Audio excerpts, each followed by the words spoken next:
નમસ્કાર, આપ જોઈ રહ્યા છો સ્પાર્ક ટુડે ન્યૂઝ.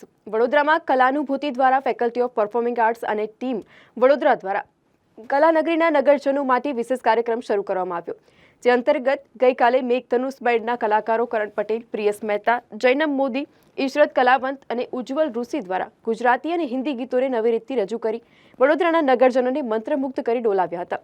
મેઘધનુષ બેન્ડે લોકસંગીત, હિન્દી અને ગુજરાતી ફ્યુઝન રૂપે આગવી શૈલીમાં ગિટાર અને બેઝ ગિટાર સહિત ડ્રમ વાદન કરી રજૂ કર્યા હતા.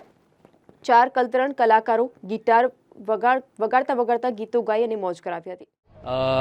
આજે કલાનુભૂતિ નિમિત્તે અમે જે આજે પરફોર્મન્સ કર્યું છે એમાં અમને એક્સપેક્ટેડ નહોતું કે આટલી ખૂબ જ મજા આવશે. અમને પણ વડોદરા આપણી ગુજરાતની કલાનગરી છે એટલે લોકોનો પ્રેમ અને કલા માટે એમનું જે હંમેશા સપોર્ટ રહ્યો છે એ તો છે જ, પણ વડોદરા આવીને પરફોર્મ કરવાની એક અલગ મજા આવે છે અને ક્યારે પણ અમે આજ સુધી ડિસઅપોઇન્ટ નથી થયા. એટલો પ્રેમ અહીંયાથી મળે છે, કલાને એટલા બધા આશીષ મળે છે અને અમને કહેવાય ને કે વર્ષો સુધી ઇન્સ્પિરેશન મળે છે એવું અહીંયા લોકો અમને ફીલ કરાવે છે, તો ખૂબ આનંદ થાય.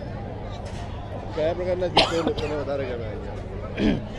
આપણા ગુજરાતી ફોક ગીતો તો જે લોકોને ગમે છે, જે આપણી માટીમાં છે, આપણા લોહીમાં છે, એ તો ગુજરાતી ગીતો તો ગમે જ છે. જે ગુજરાતી ગીતોને અમે લોકો થોડાક ગિટાર અને ડ્રમ સાથે થોડા મોડર્ન ફ્લેવર સાથે પરફોર્મ કરી રહ્યા છીએ, તો એ એક ફ્લેવર અમે મેન્ટેન કરીએ છીએ, પણ એ લોકોને આટલો બધો સારી રીતે અપનાવે છે એ અમારા માટે ખૂબ સારી વાત છે.